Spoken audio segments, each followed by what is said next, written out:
Les Actes des Apôtres, chapitre 6.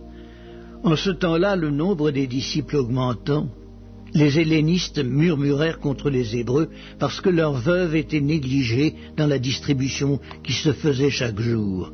Les 12 convoquèrent la multitude des disciples et ils dirent « Il n'est pas convenable que nous laissions la parole de Dieu pour servir aux tables.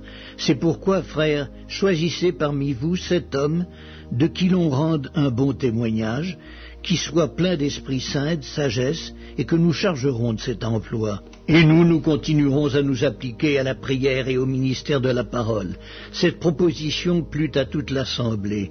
Ils élurent Étienne, homme plein de foi et d'Esprit Saint, Philippe, Procore, Nicanor, Timon, Parménas et Nicolas, prosélytes d'Antioche. Ils les présentèrent aux apôtres qui, après avoir prié, leur imposèrent les mains. La parole de Dieu se répandait de plus en plus, le nombre des disciples augmentait beaucoup à Jérusalem, et une grande foule de sacrificateurs obéissait à la foi. Étienne, plein de grâce et de puissance, faisait des prodiges et de grands miracles parmi le peuple.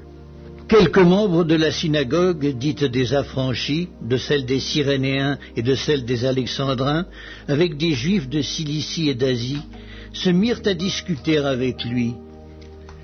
Mais ils ne pouvaient résister à sa sagesse et à l'esprit par lequel il parlait. Alors ils subornèrent des hommes qui dirent « Nous l'avons entendu proférer des paroles blasphématoires contre Moïse et contre Dieu. » Ils émurent le peuple, les anciens et les scribes, et se jetant sur lui, ils le saisirent et l'emmenèrent au Sanhédrin. Ils produisirent de faux témoins qui dirent « Cet homme ne cesse de proférer des paroles contre le lieu saint et contre la loi, car nous l'avons entendu dire que Jésus, ce Nazaréen, détruira ce lieu et changera les coutumes que Moïse nous a données. » Tous ceux qui siégeaient au Sanhédrin, ayant fixé les regards sur Étienne, son visage leur parut comme celui d'un ange.